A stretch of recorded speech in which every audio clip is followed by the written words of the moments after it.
We're going to have Pheano Black, Prism, fresh off of his finals appearance in Indianapolis of Prism. He's playing against Jacob Baugh, playing Chane. Jacob Baugh, multiple top 8s in the last few months, including a very nice top 8 at the National Championships in Orlando. He's mostly almost always playing Runeblade or Starvo, so he's kind of a best deck guy, which I like a lot. He's got a lot of success in another card game and some other card games as well. Just really, really good player. We see you, Pheano. I saw that.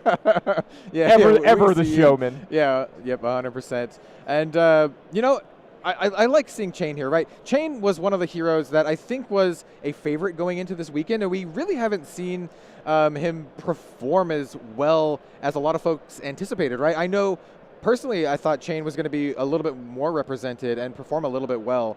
And, you know, Chane has still been putting up some numbers, but not quite what others have been expecting. So we do have a good old belittle Minnowism turn here. It looks like we're picking up the red Minnowism as well. For everybody at home, belittle goes and finds Minnowism. Generally, you're going to get two different flavors of this. We don't have the deck list in front of us, but there'll be a red one and there'll be some blue ones. Yes. The red one's going to pump up your next spell, your next attacks. The blue one is just when you need some more resources and stuff. So it gives you a little bit of flexibility. This is something you don't see a ton of in Flesh and Blood, but the decks that can do it, they do some really cool stuff with their tutor effects. You know? Yeah. I mean, Chane is a deck that I actually played a good chunk of leading up to this event. I had some friends who were competing in the Pro Tour, and they were like, yeah, let's play some Chane. So the belittle package is always a little contentious. Like you said, depends on the list here. But regardless of that, we do have a good old classic bounding Demagon coming in here, getting pumped up by that Minnowism. Now, it seems really good, right? The belittle Minnowism pack seems really good, seems really powerful. It seems pretty low cost, right, as well, to put into your deck and have this kind of engine that's pretty good. Yep. The reason it can get contentious is Chane players are known for pitch stacking their deck. Yes. Early in the game, you're pitching cards. You know, we saw this a couple rounds earlier really come into play, where you're setting up the bottom of your deck, and since you're using Soul Shackle so much, which removes cards from the top of your deck, you get to the bottom very, very often in most of your games. So pitch stacking becomes very important. Yep. If you're using cards like Belittle Minnowism, that shuffles your deck. Therefore, pitch stacking, not as relevant. Yep, it's a little bit like fly by the seat of your pants kind of playing there. And we do see Pheano here kind of matching Jacob like tit for tat. He's like, you know, Jacob's, I'm going to come in here, but Pheano's like, I got the defense reactions. Following up his Soul Shield with a good old opt defense reaction, setting up and sculpting a future turn. Yeah, it's going to be interesting to see how Pheano Black approaches this matchup. Classically, Prism has just tried to fatigue Chane. Yes. Lots of defensive reactions.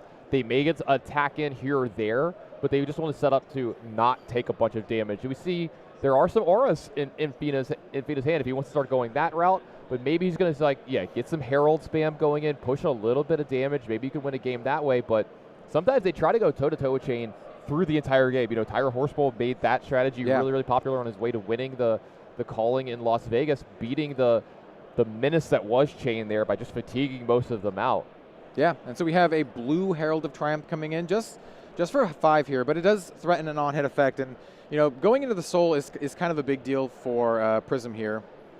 And it looks like we will have a Prism activation, creating a Spectral Shield token. I imagine we'll be seeing a lot of those this game. Also, I want to note that Jacob is also running the Time Skippers that Matt Rogers was running in the last match. Now, we didn't see it activate there, but we could see it activate here. And we have we do have a hit on the Soul Shackle trigger. This is an Unhallowed Rites, which is you know, a great. It's a card you want to see, right? It's a card you want to see banished this early. You know, maybe, you know, it's great to apply some early pressure here. And it looks like Jacob is considering just slamming down another Soul Shackle right off the bat, giving his next Runeblade or Shadow attack action go again. Yeah, so it's pretty important. I'm going to try to paint the picture for everybody here at home if this is new to you or you're not exactly sure how Chane works. So Chane is a once per turn action where you create a Soul Shackle token, and it gives your next Runeblade or Shadow action this turn go again. So that's pretty powerful, right? Oh, yeah. Inherent go again is something that Runeblade's kind of known for, getting to attack multiple times. At the beginning of your turn, though, for however many Soul Shackles you have, you're going to banish the top cards of your deck. Exactly. Yep. Here's the thing. A lot of these cards have what's called Blood Debt. It can be played from that banished zone. So Jacob gets to kind of operate in this axis of, Yeah, my cards might not be as good as yours toe-to-toe, pound for pound, but when I'm getting my 4-card hands, my arsenal, plus my Blood Debt cards out of Banish, I can string together some absurd turns of 5, 6, 7, 8 cards being played. So when we start to get Shackle turns 4, 5, 6, and 7, if the game goes that long. Oh, that's gross, yeah. Look for it to get ramped up to 11. Yes, exactly. And, you know, it's you could call it a double-edged sword, but I would just call it a sword because it looks like, oh, these Blood Debt, they could do some damage to me, but no. You're just going to play them, and you're going to do damage to your opponent. And that's why you see some of the Prism players take the route of trying to fatigue Prism Chane. Yes, actually. actually. And what I mean by that is they're just trying to run them out of cards in their deck so they can't do anything. Because if the Chane player is going to banish 1 card, then 2, then 3, then 4, then 5, plus you're drawing 4, and then starts at some of their cards, draw extra cards or banish extra cards, you're going to run out of a deck pretty fast. By turn 7 or 8, you've got nothing left. And if the Prism player is standing, it doesn't matter how much life they have left. If they're standing at all, they're going to win the game. Yeah. And here we have a Unmovable coming in to match this Shrill of Skull form, which is just going to just block it out. The Shrill does have Go again from the Chane effect, so you know we will definitely be seeing a follow-up here. Whether it's from the Banish Zone or not is yet to be seen. We do have an altered card. I don't know if y'all heard that in the background, but we have the entire production team back here watching this on the TV that we were watching with it, and every single person at the same time was just, what is that? It is something into an Unhallowed Rites, right? Armada is having way too much fun back here over to the side. But whatever this token is, I need one. It's a Runechant token. Yeah, it's a Runechant token, but whatever this is, I need one. So for the audience, this is a Grasp of the Arknight activation, creating a Runechant token into an Unhallowed Rites. That's what this is. So I have a feeling we'll be seeing this particular art for a little bit for this match. This is now my favorite Runechant token of all time. Jacob, you're my hero. It's no, don't go. We just got you. You're so beautiful. I love it. I hope the chat appreciates that as much as we do. That hopefully. token as much as we do. Yeah. So it looks like Jacob is going to be passing and taking 1 Blood Debt here. It looks like that's going to be a sigil in a turn for Pheano. That really, I mean, if you didn't know before, seeing Unmovable and cards like that, and you know the Soul Shields and everything else in his deck already, and the Sync Belows, this fully tells me he is planning for the long game. So strap in. We're going to be here a bit. He has joined the Turtle Club, and he's ready to turtle up. Do you think he's turtly enough for the Turtle Club? Exactly. I'm so glad you got the reference. Never seen the movie, but I gotcha. I also have never seen the movie. I might be a Dana Carvey fan. But yeah. Well, yeah. Again, showing my age. Yeah. Possibly both of our ages, but you know, I think we hide it well, not very well, to be honest. Not very Just listen to me talk for a few hours; it'll come out. Oh yeah, anyone who watches my stuff know that I make a lot of like 80s and 90s references. So those were the good old days. Yeah. So it looks like we have we do have a hit off of this Soul Shackle. Ooh, this is a spicy card. This is a Soul Reaping. It's going to be, it has an alternate cost here where you can banish a card from your hand instead of paying its cost. And if that card banished from hand has Blood Debt, you gain a resource for every card done this way. Yeah, Pheano, we're going to read it too. This is one of those cards that it's very powerful, it's very great as you just explained, but it is exceptionally powerful in this matchup. I love this card. It's one of those weird cards where it's a legendary card in function, but not in rarity, right? So you can only have one of these in your deck. So that's really important to note, you know, for Pheano, right? So this is the Soul Reaping, right? Doesn't have more than one, he just has a Soul Reaping. But this is a fantastic card, and we can see that resource floating there in Jacob's pitch zone, and that's from the effect of Soul Reaping, you know, banishing that Bounding Demagon from hand and generating that resource. Another little effect of Soul Reaping is that if it's attacking a hero that has a card in their soul, it does have Go again, which is pretty nice. Nice little player from Pheano, though. That card in the soul is no longer there. Yeah. Now it is a Spectral Shield token. So we do have a double block from hand. This will be blocking all of the Soul Reaping. He is stacking up a lot of cards in his Banish Zone, kind of prepping for a really big turn. And, you know, as a Chane player, you kind of want to do that, right? You want to amass these cards that are functionally in your hand, right? You can play them from the Banish Zone if you meet the certain requirements. A lot of them, you can't play them until you play a non-attack action. But yeah, they're just great to kind of to ramp up here. Yeah. This is a blue Wartune Herald coming in. Yeah, this is kind of the hedge, right? Like there's Wartune Heralds, we'll get some damage in when we can, but you'll see Jacob, he started to realize as well the way this game's going to play out, right? Like he knows that Pheano has joined the Turtle Club, exactly. as you said. You know, he's turtling up, he's trying to fatigue, so yeah, you will see him maybe not be as aggressive with some of these blood debt cards as you'll see in some of the other matches where he's more worried about his life total. So what he's going to do here is he's going to kind of stock up, because here's the thing, if Jacob's only attacking 1 or 2 times a turn for like, you know, somewhere between 3 and 6 damage, yeah, that's doable for Pheano. He can take that and either negate all of that damage or only take a little bit and still make, you know, some headway. But when Jacob starts having the turns where it's, hey, I'm attacking you the 3rd time, I'm attacking you the 4th time, and all of these amounts are for 2, 3, 4. Exactly. Then that starts to put a lot of pressure on Pheano's hand at being able to stop any of the damage coming through. Yeah, it's a very like tempered playstyle, right? You're taking a little bit of blood debt here to set up for success later, and you know, that's what seasoned Chane players know, right? So a lot of what's going to be going on here is going to be determined a little bit by what you hit from your Soul Shackle, right? As well as what you draw into. And what he drew into, this one was the Howl from Beyond. If this is a red one, it's going to give a good old +3, cost 2 resources. Yeah, so he's setting up for a fairly tall turn here instead of a wide turn, but it could also be wide here.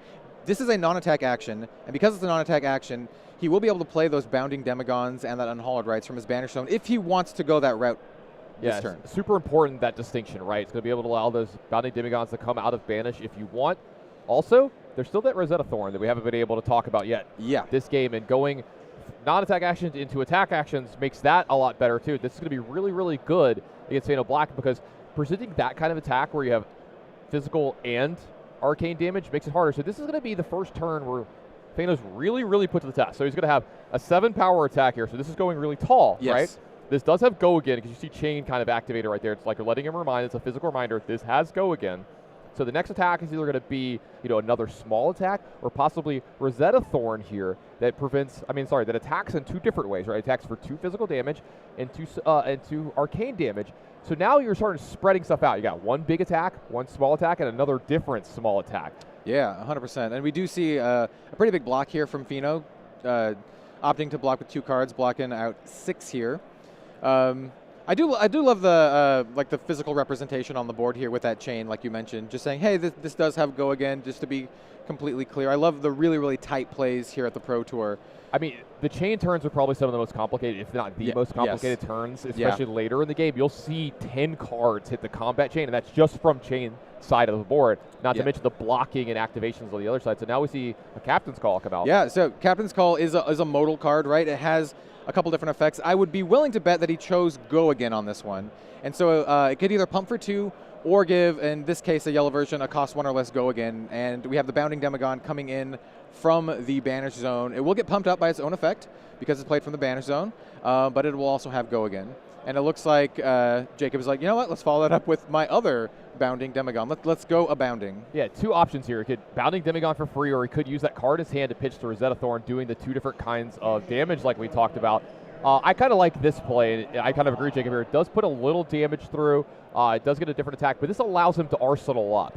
And this is what he's looking for. He's looking for turns like this. This turn seemed to be like a big, wide turn, a lot of things going on, and that's only on Soul Shackle 3 so far. I'm sorry, that was only for 2 as well. You know, we're going into the 3rd Soul Shackle territory. This is where it starts to get big. He's got 4 cards in his hand. He's got an arsenal, and now he's going to go ahead and Soul Shackle. Only a Bounding Demagon added here, kind of a little bit of a hit, a miss. A bit of a whiff there. Hitting 1 is still not bad, but you know, it's not exactly what you want to see. As Chane, you want to play for the long game, especially like in this not too long. You know, that sweet spot, like you mentioned earlier, when you're getting to those 5, 6, 7 Soul Shackles, where you can have these absurd turns. And if you go through too many early, you might whiff more later. Yeah, and that can be rough. Oh, that's 100%. That's a really good point. And I do want to point out this: out of all the mills that we've seen so far, Subs deck, and all the cards we've seen, we haven't seen an Art of War yet. That's the card that we're really looking for Jacob Baugh. When an Art of War comes up for one of these turns where there's Bounding Demigons, there's cards advantage that can come. There's 4 cards at hand and a card in Arsenal. Those are going to be the turns where Jacob's really going to be pushing his advantage. So this is a captain's call that is getting +2. So instead of go again like last time, we do have a +2, which is indicated by that die there. Instead, the Somavrian Skies is going to be giving go again. It will also give an on-hit effect. This is a Ghostly Visit for 6 that will have go again from the Mavrian Skies, as well as an on-hit effect of generating a single Rune Chant token. I would love to see that Rune Chant token hit the field again, because that was a magnificent alt art. But it does have go again. So just on board here, if you're Pheano, you're like, okay, we have this big attack coming in. He also has Bounding Demagon that he can play following this up if he wants. He also has that Rosetta Thorn, like you mentioned, if he wants. Yeah, I mean he's threatening a little bit more damage here. Yeah, so we're starting this turn off like we did the last turn, right? We're starting off tall. Yep. We're getting a big attack here. This is 6. This is going to either take multiple cards or a defensive reaction like we're seeing. Yep.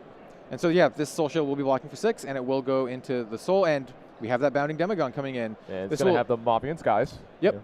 Yeah. It will have that little bonus from its own effect, so I believe this one's going to be coming in for 2, which isn't, nothing. Blocking with the Herald of Erudition, and, and then followed up with good old 2/2 Rosetta Thorn. Yeah, one of the better weapons ever printed, especially at token rarity. It might be the best. It's quite good. Once again, I don't think that's very arguable either. I think it's just like one of the best weapons in the entire game. It pushes 4 damage for 1, and it's not just raw damage; it's like split damage. So it's like 4 difficult to deal with damage. Yeah, we see that we have Nulrun Gloves up here, which has Arcane Barrier 1. And for everybody at home, since this is an instance of Arcane Barrier 2, and it's only a single instance of 2, you can only prevent 1 of it. You can't be like, all right, push 2 resources in here, all Arcane Barrier 1 twice on the same instance. You can't do that. You can only do it 1 per instance. Yeah. And so the instance of being 2, that means only 1 damage will get through. It also should be noted that the Crown of Reflection does have the ability to prevent some arcane damage as well. Okay. So this is good and bad, right? Right. 3 hits, and then also we are Art of War. So got some good hits here, but also 1 less Art of War that you have to play with. So that was the card that we're talking about, really looking out for. This game is going to be super important. Every one of the Art of War turns seems like they're just the best turns from Chane. 3 hits, though, here, pretty big. We got a full hand from Jacob. And you may have noticed Pheano hasn't really done much this game, but that's by design. Exactly. I mean, you just want your Chane opponent to deck themselves. You want to basically be like, hey, if you're just going to keep shackling every turn, go for it. Like, you're going to be drawn up, you're going to be shackling, you're just going to burn through your deck, and all I have to do is live, right? That's my strategy. I live until you die. And Pheano's doing a really good job of it. I love the way he's holding. You see, he's holding his hand with, all I can see is the defensive values on my card. Yeah, exactly. I don't care what they are. I don't care what the name is. I don't care what they do. I want to know how much does this block for? Yep. How much life can I gain? Yep. In his head, he's just like, I block. What are you going to do? I block it. I block it. I can't block. I block twice. How much is that coming for? It's coming in for 4? Okay, I block it. Block it. Here's an Art of War. This is Art of War from hand. Art of War, you mentioned it earlier, but it's just such a awesome card in Chane because it typically has a downside of banishing an attack action, but you banish an attack action that you can then play with Chane, and it's basically no downside, right? You get your draw 2, and I'm not entirely sure what the other effect is. Possibly go again. I'd be willing to bet go again here. Just a good old draw 2 go again, which is setting up for a pretty wide turn. Oh, maybe it looks like a +1 here. We still have the 3 cards in the banish zone here. So, I mean, Jacob does have a lot of options here. Looks like we have, let's see, motioning that the Spectral Shield is going to absorb. I think this is sort of the extra power from the Art of War that was played after the sync. So, yeah, the Art of War was played after the kind sync, of as before damage. Yeah, exactly. As an attack reaction, but it's an instant, right? Yeah, it's a little combat trick. Exactly, right. So he's setting up the rest of his turn, but also pumping this one. That makes sense. I think that's a great use of this, just to push a little bit of damage through, but Pheano's like, hey, no, I don't want to take any damage here. And then Jacob's like, okay, well, let me see how I want to follow this up, right? Yeah, still got a bunch of cards in his hand, a bunch of cards in Banish here as well. How do we? This is where the Chane players make their money. This is where they set themselves apart. These are the turns that give me nightmares because I don't think I could ever sequence this correctly. Yeah, it's a lot of decision points. So this is a Shadow Averser. Shadow Averser is a staple, obviously, for Chane here. It's a card that you can play from your Banish zone. It has an alternate cost or an additional cost, I should say, of banishing another card with Blood Debt from your hand to give the Shadow Averser Go Again, which Jacob does. He banishes these Seeping Shadows from hand to give the Shadow Averser Go Again. So this is just shaping up to be a very, very wide turn here. And give it the Art of War, pumping all these attacks by 1 is going to be great for how wide this turn is going to be. Yeah. Jacob still has cards in hand, so as a TCG player, I would say he still has gas. Yeah, he still has gas. All these, yeah. Yeah. I mean, this turn is these are the turns that he's looking for. It's going to ramp up, and there's still a lot to go on. He's still got the Soul Shackle activation. Like I said, sequencing this turn is difficult. You see the dice kind of strewn everywhere. It looks like that Lego thing we're talking about really just got dumped on the board. Yep. So continues to go wide. Seeping Shadows is going to pump up his next attack and then also give it Go Again. It itself has Go Again. At this point, I think, I was going to say, we need to look at how many non-attacks have been played this turn and how big this Riftbind is going to be. So we have, Seeping Shadows. We had Mauvrian Skies. The Art of War doesn't count. The Art of War is an instant, so it won't count for this. It counts non-attacks here. But it's still a pretty good hitting. He's counting the Art of War not as the exactly. trigger, but the plus one from the effect, not the +1 for it being. I'm having some PTSD here of the old school Riftbinds that we got in the pre-nerf Chane where we had the 12 Riftbinds. Yeah, and that's where the pre-nerf days, you couldn't actually really do this strategy against the good Chane players because what they would do is they would just stack the bottom of their deck with a bunch of Seeds of Agony and Riftbinds, and they would just Seeds of Agony 5 times in a turn and then attack you with a 12-power Riftbind that's also dealing 5 Arcane. And that also summons a big old Ursa demon. Yeah, exactly. Oh, wait, there's more. Oh, there it is. We got it. Second sighting of the... Love that token. So this is... Okay. So this is going to be where if there are resources, you could maybe do multiple Null and stuff here, but I don't think we're going to be able to because this is an instance of 1, an instance of 2 Arcane, and then an instance of 2 Physicality. Yep. So yeah, exactly. So 3 Arcane and 2, and then now it's bounding Demigod that's getting pumped up as well. This is what I'm talking about. This is how Chane is so difficult. I have no idea if I would have sequenced the turn the same way. Here, it's so difficult to play these turns correctly. It's a lot of cards. It is a lot of cards. Chane is, if you are very good at making decisions when you have many, many, many, many options, Chane might be a hero for you. Do you like chess? If you like chess, yes. This is the game for you. I don't like chess, so I don't. But I like how chess okay, and I feel the same way about Chane. Yeah, I'm just not good at it, so I don't like it. Yeah. Yeah. But worthy of note, we do have an Eclipse here being pitched. So that's an Eclipse that will be sent to the bottom of the deck at the end of the turn here. And what's going on here is Pheano is actually asked to count the deck that's left over of Jacob Baugh because he needs to know how many more turns do I need to survive here because we're going to be going into the 5th Shackle turn. So you're going to lose 5 more cards. The turn after that, you're going to lose 6. Right, so that's 11. Yeah. Then you draw the cards. That's 2 8-card hands. That's 19 cards. So if you have more than 19 cards, it means there's another turn after that. So if I can survive for 3 more turns after that, then you're out of cards. Yeah. It is math time. Look, I'm not a math scientist, but I can do that simple geometry. Mathematician, math wizard. So we do have another block. Pheano's just like, yep, just blocking it.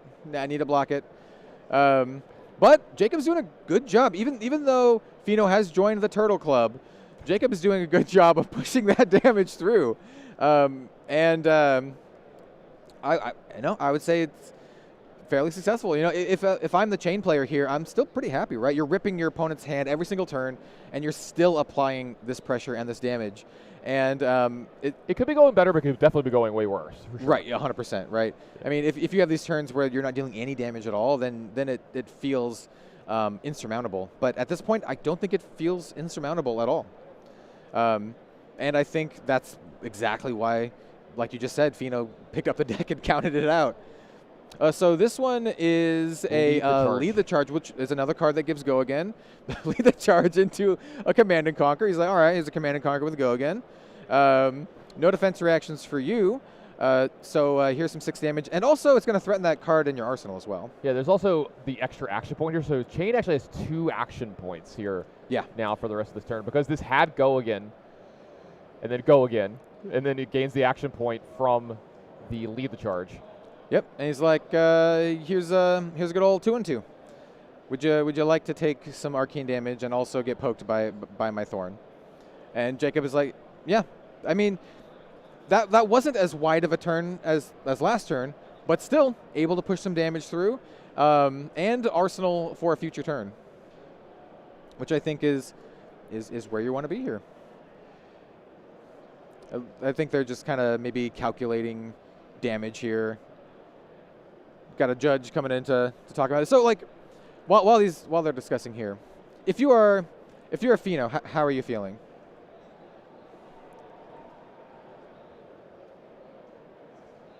All right. So it sounds like this is an instance of a trigger being missed from Jacob Baugh's side of the board. I'm trying to find out what trigger it is that he missed. Yeah, it seems like he missed the Soul Shackle trigger. That's what I thought this turn. I kind of like, this turn felt weird to me. Right. We blasted right into attacking.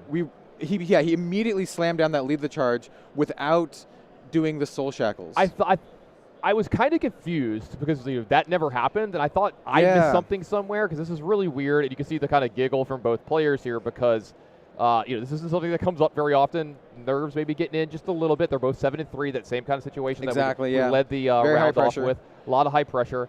This is going to be down to what's going to happen here is when triggers are missed like this at this level, the question is asked to Pheano.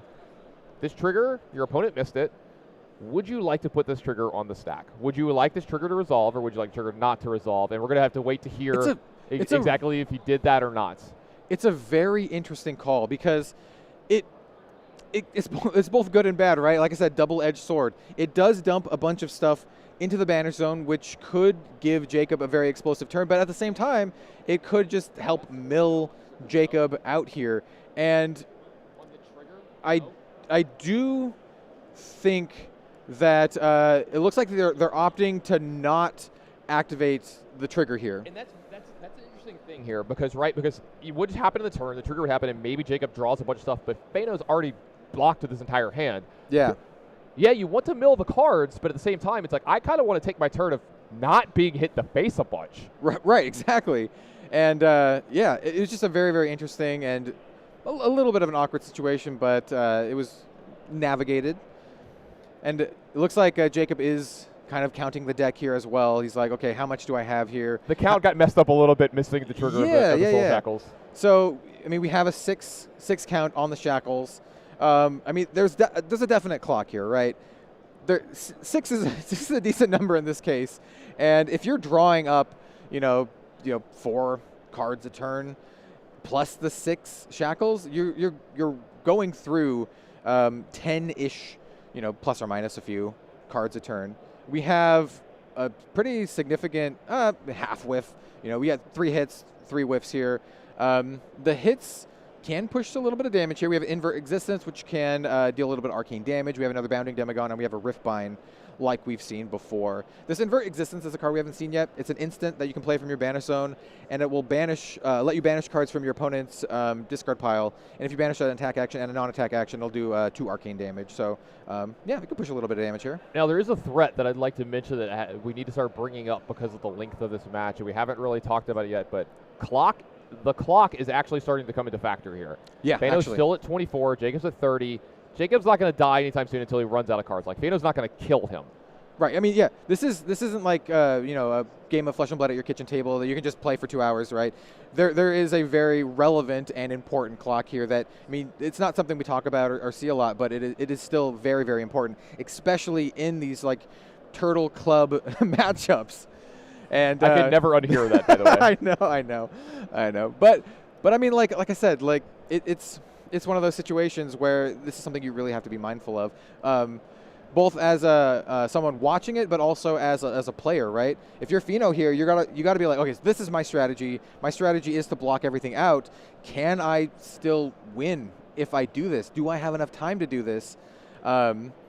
And Jacob is here, like he's like, I'm trying to do the damage. I'm gonna throw out some damage. Here's 7 bounding Demagon with Go again. Let's do it. Yeah, Howl from Beyond, one of the ones that helps him go tall here. We've been seeing the way that he's been formulating his turns. He's been going tall first, right? He's been pumping up these big attacks, attacking for 6, attacking for 7, like you see here in this bounding Demagon. 7, a really good break point here. You can't block with just 2 cards. You need something else to add here. And here we go, yet again, Art of War in response. Yeah, Art of War. Banish, draw 2, and we're assuming it's going to be the +1 as well. So he's going to possibly get some damage through. Yep, kind of using it as an attack reaction, but it is an instant. I would call Art of War the sauce. We have the sauce being layered on top of this delicious pasta. You're making me really hungry. I would love some Italian food. But, I mean, Jacob's just setting up for another very wide and strong turn here. If you really, really like it, I'm pretty sure you could find some decent Italian food here in Jersey or right across the street in New York. Yeah, I would be willing to bet there's some fantastic places here in Jersey. I had some, I think it was Wednesday or Thursday night that was pretty decent. I may have seen a picture. Or 2, yeah. I'll tell you what, I'll give you the name of the restaurant. It was great. All right. I'll take you up on that. Maybe we could go after. What do you got? You got plans tonight? Let's do it. Okay, cool. Yeah, let's do it. And so we do have Jacob pondering how he wants to follow this up. So that Bounding Demagon did have a Go again. We have the same Howl from Beyond. It's not actually the same one, but it is another one coming in for 3. Plus the 1 from the Art of War, so this is going to be a good old 4 pump. Plus another 2 on this Riftbind. So this Riftbind is going to get a pretty decent pump here. It's going to get pumped up from its own effect, from the non-attacks, and then from 3 from the Howl, and then 1 from the Art of War. So let's do some math. Yeah, oh, they did it. 9. There we go. These are impressive Riftbinds. I haven't seen them this big in quite a while, and this is showing you the real power of the Chane deck of when it gets into these turns with this many shackles and how you beat the people, like what Pheano's doing, that are trying to fatigue you. Is you start setting up turns like this where, hey, I'm going to be attacking in ways that you actually just can't block enough. You can maybe block 12 a turn from hand, and maybe a couple of the your armor, but like your armor, that's only a 1-time use or a 2-time use at most. So you start to chip away at the life total, start to chip away at that armor, and starting to push a lot of damage here. Yeah, these are quite chunky Riftbinds, and they're just chipping away. So if Jacob's going to end his turn here, he's going to end up taking a little bit of blood debt here.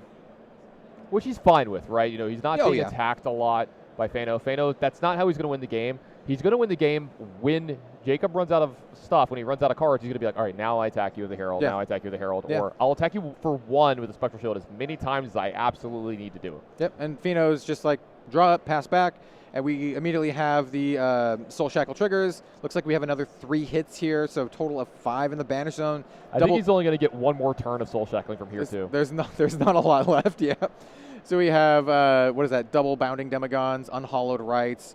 There's some spicy playable stuff here in the Banish Zone, so there could be a potentially, good turn depending on what Jacob has in hand, if he can get enough Go again, right? So that's the kind of the key here. As someone who's played a decent amount of Chane, it's just how much Go again can you line up for these, because these cards don't naturally have Go again, minus the Invert Existence, which is an instant. So yeah, that's kind of like what you're looking at here.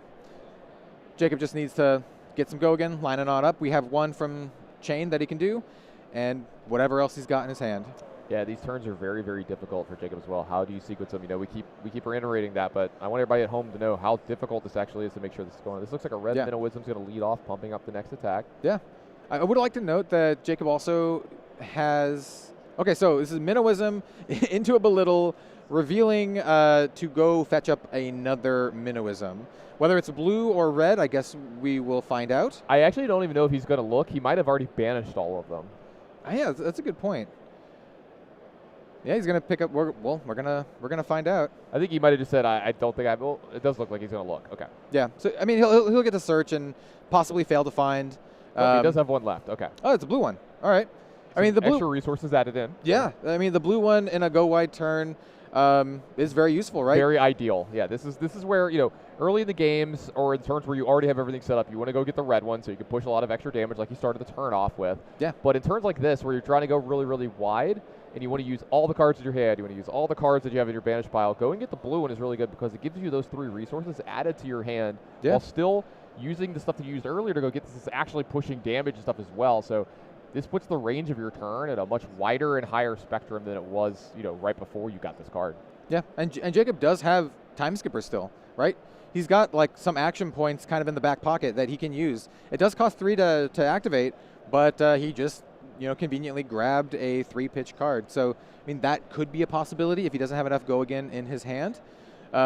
But I mean, in any case, this is still like a 6 belittle, right? It is not a little belittle. It is a decent. It's a little belittle that could. Yes, exactly. The little belittle that could. We do have a 3-block coming in. Try saying that 5 times fast. Little belittle that could. I'm not going to try it. Yeah. I did it once, and I'm like, wait a minute. Nope. I see where this is going. So the follow up here. So Pheano, looking at his hand. It looks like he is not holding a hand full of instants, which is good. We do have an Unhallowed Rites going to be coming in for 4 with Go Again from Chane's hero ability. 4, naturally a great break point in Flesh and Blood. Breaking that 3-block thing that you see a lot in a lot of Flesh and Blood cards. It looks like he's going to be adding a CP Shadows to the bottom of his deck as well. Yeah, I mean. You gotta line your deck as much as you can when you're banishing like 8 now. That's what he's thinking of. He's like, is this actually going to be a card that I draw this game or not? And that's why those Unhallowed Rites are like really, really solid, especially in these like turtle up matchups, where you can just keep putting cards on the bottom of the deck. Every single card he does, they do add up and they will be relevant. And so, he's like, Seeping Shadows, slam that on the bottom. Still got 4 coming in. Let's see. Is that an Arclight Sentinel in his hand? In Pheano's hand? I think that is, yes. So Arclight Sentinel is interesting. It's very interesting in this situation. So Pheano he still has 3 on his Tunic. I think he's possibly mathing it up. It's 4. Yep, 4 coming in. Yeah, this is a fairly pivotal turn here. We're coming down to the wire. Even though the life totals are large, the deck size for Chane is not.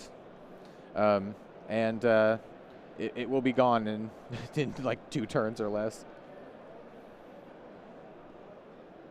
Yeah. Have to see how these players played this out. Such a pivotal turn in this game. And once again, like, we're on the clock. Right, like that's a really good point. We're getting very late into the round. We don't have I can't see the clock from here, but it's getting late. Yeah, I mean, no matter how you shake it, we're down to the wire, right? It's go time. Yeah, you could feel the urgency here from Jacob. Their backs are against the wall in this tournament. His back's against the wall in this game. He's trying to figure out, can I push through enough this turn? So yeah, it looks like Pheano's just going to eat that 4. We see a lovely Rune Chant token coming out on the field. So Jacob's like, all right, let's push some split damage here. He doesn't really care that much about the blood debt. He's at such a high life total that the life total isn't really going to matter all that much here. So there's another 4 Ghostly Visit. So that's a 4 and a Rune Chant. So 4 and 1. Yeah, putting some pressure on Pheano here, attacking 2 different ways and 2 different axes. Looks like that's going to come through as well. Pheano down to 8. Yeah. Looks like it's going to be an Arsenal and pass. I think it's just kind of an awkward hand. Right, so instead of trying to Arclight Sentinel one of those attacks, he's going to be like, okay, I'm going to Arclight your next turn. Unfortunately, I mean, Jacob does still have those Time Skippers. Yeah, this is something that's going to be very, very big. That's a really good point. Yeah, and those Time Skippers just give raw action points. Like, they don't give Go Again. And so those action points are really good for popping Spectra. Yeah, so Spectra, like we were talking about earlier, it's like when an attack attacks this, you can see the last line says, the attack does not resolve. So if the attack has Go Again, the attack never resolves, so Go Again never triggers, and you'll lose your action point. Those are very different than actual action points. So if you use Time Skippers, you have action points, you can keep going after this. Exactly. Which is why, as a Chane player, or many other decks as well, as we saw with Starvo and Matt Rogers, it's why you put Time Skippers in against Prism. And here we have well, not many, exactly 8 cards from the top of the deck. We have some spicy stuff here, but a big old 5 whiff here. So we got an Eclipse, which is something that's always good to note, right? Can you play the Eclipse? You need to play 6 cards with Blood Debt before you can do so. But we got, we got 5 other cards that are just going straight into the Banish Zone. Yeah, Jacob's going to try to be going pretty wide here. I think he can sense that the end is near, possibly. If he puts together a good enough turn, this might be able to get it done. Yeah, looking at Jacob's hand, he has a Shout of Ursa, which is great for going wide. He has a Lead the Charge, also great for going wide. He is probably going to lead the turn with a Lead the Charge. Yeah, really good card against Arc-like Sentinel as well. He doesn't have to use 3 resources plus his Time Skippers now. Yeah, no, exactly. Like you said, he'll get an action point, not go again. That's really important to note. Lead the Charge does not give the attack go again. You just get the action point. Yeah, Lead the Charge, a card that's definitely become way more popular in Flesh and Blood since Starvo really becoming big because it brought Prism to such a forefront of the meta. It became so important to be able to deal with cards like Arc-like Sentinel, because that was actually like the big haymaker of the format. It's like you'd reveal your cards to Starvo, set up this huge turn, and they'd be like, all right, well, in response, the combat chain is open. I'm going to Arc-like Sentinel you. Your attack doesn't matter anymore. Now you don't even get go again off the Starvo activation, so your turn's over. And it's just good in some other spots too. So other decks are having to pick up this tech that Lead the Charge was making its way into some Starvo decks, and now you're seeing it in decks like Chane. Yeah, I love Lead the Charge. It's been one of my favorite cards for quite a while. Came out in Arcane Rising, and I love just jamming it in a lot of different decks, and I'm glad to see it here. So we have Lead the Charge into Howl from Beyond, into Popping Your Spectra is what we see here. Yeah, Rosetta Thorn going to go ahead and knock down the Arc-Light Sentinel, so Jacob is free to start doing whatever he wants this turn and attacking the actual hero Prism. Yep, now he can more or less attack with impunity. He did tick up Chane, so he activated Chane, giving the next Shadow or Runeblade attack or action go again, and now he's got 9 Soul Shackles. That likely won't matter all that much since he's only got like 3 cards left in his deck. But we got a big old chunky Bounding Demigod coming in here for 7 with go again. It's a 7 power Bounding Demigod coming in here. This is nothing to sneeze at, so it looks like we're going to get at least one. We're going to get the 7 is actually going to get blocked fully here. It's a block for 3 plus a sink below. 7 a really good break point, but Pheano was up to the task. Yeah, Pheano opting to use the sink below effect, sinking card to the bottom and drawing, which, that's pretty good if you have a 0 block instant in your hand. Yeah, even if it's not blocking for 3 or not a defense reaction, you just kind of don't want it here. So sink below is really good at this point in time in the game of filtering out your hand quite a bit to make sure that you're getting the most impactful defensive cards. You're going to be blocking for 3 or playing a defensive reaction with all of your cards. So sink below doing a really good job of making sure that Pheano survives this turn, because that's the biggest thing here, is can he survive this onslaught that Jacob's putting this turn? This is a veritable onslaught. I mean, that's what Chane does, right? Chane is the go wide king.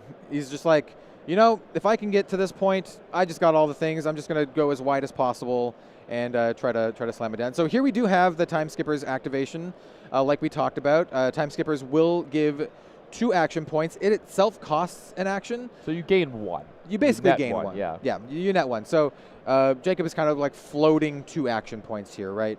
He can do 2 things. It looks like he grabbed a Ghostly Visit, which is going to be coming in for 4. Going to float 1 resource from that yellow Shrill here. Jacob is noting that, okay, I have activated Chane this turn. Let's keep everything clean here. They definitely want to keep the go again, like the numbers in check, because like I said before, the amount of times you can go again is super important for Chane. Looks like another sink below here. Another way to just block it out. Get some of these break points, right? These 5 power attacks, 4 power attacks, things that are harder to block correctly. Sink below does a very good job of making your cards a little more flexible in doing that. Yeah, and he's like, looks like we're checking out some numbers, doing some more math here. Yeah, that's the hard part, right? With Chane, as your opponent and as the player, it's like keeping up with everything. And so, Rift Binds at the end of the turn. It's like, what if I actually, we broke the actual combat chain this turn? It still counts as stuff that happened before. So how much is this for? What else has happened this turn? I don't know if I can keep up with all this. Yes. The combat chain and all of the non-attacks can get a little messy. Either way, I think this Riftbind's going to be coming in for a good chunk of damage here. Jacob still kind of eyeing his banish zone. I mean, he does have that invert existence that can always be played as an instant. You know, can never really count that out. We do have a block from Pheano. Like, it's really down to it, right? Jacob has 3 cards in his hand, and he's gonna like bottom and then draw 4, leaving 2 left. Yeah, so he's going to have the 4 cards that are left in his hand, plus those 3 cards that are banished from Blood Debt, and then any of the cards that are left in his deck that are also Blood Debt will be banished. I was going to say we saw the 2, so they are. Yeah, I was going to say they both are Blood Debt. So there is a chance for possible Ursur going forward. I'm not sure if we can get there just yet. I have to see all the cards. Yeah, I think we're just short, actually. There's a few other things that he can do this turn, but Pheano's down to 8. So let me see for Ursur. You just have to play 6 cards with Blood Debt. So he has 4 in the banish zone, and he has at least 2 in hand. He does have a Shadow of Ursur in hand, as well as, I think, a Seeping Shadows. But do you have enough action points to do that? I mean, that's the real question here. Yeah, it looks like Pheano might be responding to Soul Shackle trigger here. Yeah, I think that's exactly what's going on here. Another Arclight Sentinel in hand. Yeah. I mean, could shut down the turn possibly. I mean, these are the decisions that are going to make and break this game. Like, the outcome of this game is going to be determined in the next, few moments. So we do have the Soul Shackle activation here. So now we have 0 cards in Jacob's deck. We do have, kind of just everything on display here. We're going to start with a Shadow of Ursur, banishing the Shadow of Ursur from hand. So this is going to be 2 with Go again, which is, kind of where you want to be. And you want to start with this, too, as well, right? It's a 2-power attack, so your 3-power blocks, you're actually kind of leaking a damage here. So it's not something you really want to block, but, like, you're kind of worried about, right? You're at 8. So this is a 4th of your life till you see another Shadow of Ursur here. There's 2 invert existence. I actually think Jacob might have what it takes to push through this turn. So that's what Pheano's thinking, too, with a block here. So one important thing to note here for Flesh and Blood, when you run out of cards in your deck, you're not dead, right? You still get to keep playing. And so if Jacob is able to pull off a really nice turn here and summon Ursur, he's going to still have that Ursur just kind of like jamming around, right? And Ursur attacks for 6, can apply a lot of pressure. And, Pheano's at 8. Even if he's able to survive this, he'll have that Ursur here. And so, like, that's generally the way this turn's going to play out. If Jacob attacks him enough times and Pheano is somehow able to survive this turn, Ursur is going to happen at the end. Pheano will be out of cards, won't have a way to attack the Ursur, will go back over to Jacob, and he's going to have Ursur to be able to attack and possibly do something else with. Yeah. The fact that he has an Arclight Sentinel in hand makes things awkward. A little awkward, right. And so, like, being at now 6, it looks like he took the 2 from the Shadow of Ursur here. We have a Seeping Shadows. So Seeping Shadows will give a little bonus and go again to the next attack action. But in response to that, Pheano drops down the Arclight Sentinel. Now we have a situation where Jacob has to think about where he goes from here. Because of that Arclight Sentinel, we talked about Spectra. If he attacks with a attack action, it'll pop that Spectra and then just end the turn. This player's coming down to the wire, using up all their time here in the round, all their cards in their deck. So close. Still Such a close game. Still 2 invert existences. Does Jacob have any cards in his hand? I think he might. I think he has 1 card left.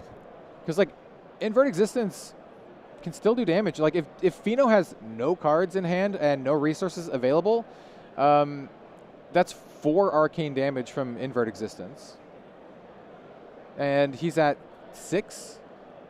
I mean, 2 more. Got some do some math here. Pheano also has no cards in his hand, which means the invert existences are just pure damage. The arcane barrier is not a thing anymore. Oh, I was going to say, does the crown actually have the you can sacrifice to prevent arcane damage? Oh, or is it an actual arcane barrier? You mean does it have? I know what you're talking about. I don't recall off the top of my head. It might just be, it might be Arcane Barrier. So we have Bounding coming here. It's going to pump itself, for one. Also, Seeping Shadows is also going to pump it, but it doesn't matter. It just pops the Spectra. And then he's kind of looking at his invert existences. Yes, it does look like it's going to be a pitch to use the invert existence. If Pheano helping out, he's like, well, here we go. It doesn't matter what we move as long as we get that done. It does look like the Ursa is going to be brought here. So this is kind of like the turn we talked about. It's going to get him down to a really, really low life total, but the Ursa is going to be left, and there's 2 cards left over that were pitched that are going to go back to Jacob's hand. So he's going to be able to do something like possibly attack with Ursa and possibly Rosetta Thorn, something along those lines.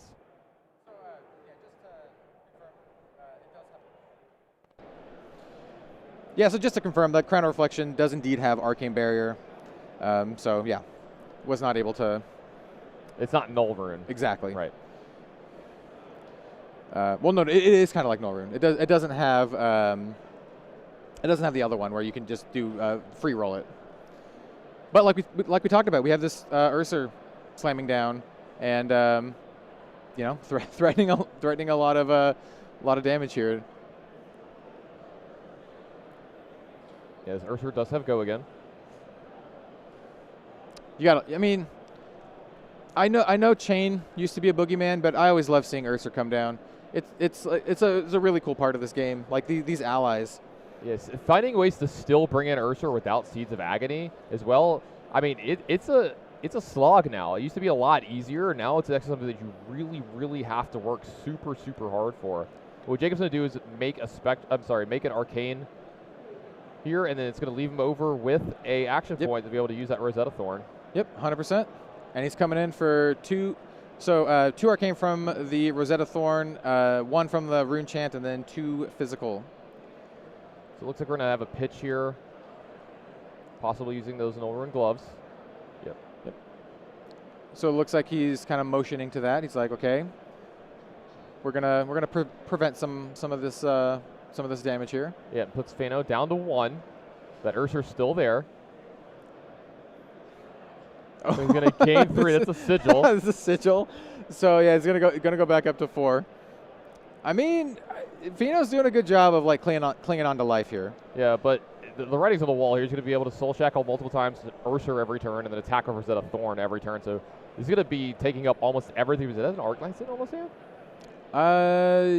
Yes, that is an Arclight Sentinel. So it looks like Arclight Sentinel. I think one of the instant speed auras. Also, Fate Foreseen? Fate Foreseen, yeah, I think that's a Fate Foreseen. Possibly either a Shimmers or a... Terrible? Yeah. I think that is a Shimmers as I'm not sure. All right, yeah. Let's see how they play this out. It is a very interesting hand, though. He's definitely got a lot of block value here. Still got to navigate this extremely closely, though. Yeah. Yep. Here we go again. Yeah, I mean, this is... no, sorry. This is what you want to do, right? Yeah, you're just going to be like, we're going to grasp, we're going to Rune Chant and throw Ursa at you. Yep, Ursa does have go again. Chane's activated ability was activated, so this is attacking for 6. Yep. It's going to Soul Shield from hand. Yeah. Or from Arsenal, sorry. This is like very interesting. Like he's at fatigue, right? Jacob is at fatigue, but he's still able to come in with Ursa with go again because of Chane, as well as activate the Grasp of the Arknight and throw in Rosetta Thorn. Rosetta Thorn just costing 1 is a beating. So even though Jacob's at fatigue, he can come in for 9 damage a turn, basically. Yeah, the Rosetta Thorn's only going to ever be attacking for the 2 physical because he's not going to be able to play the non-attack actions that he needs to be able to do here to make sure that they actually happen as well. But 100%. That, along with Ursa and making a Soul Shackle, a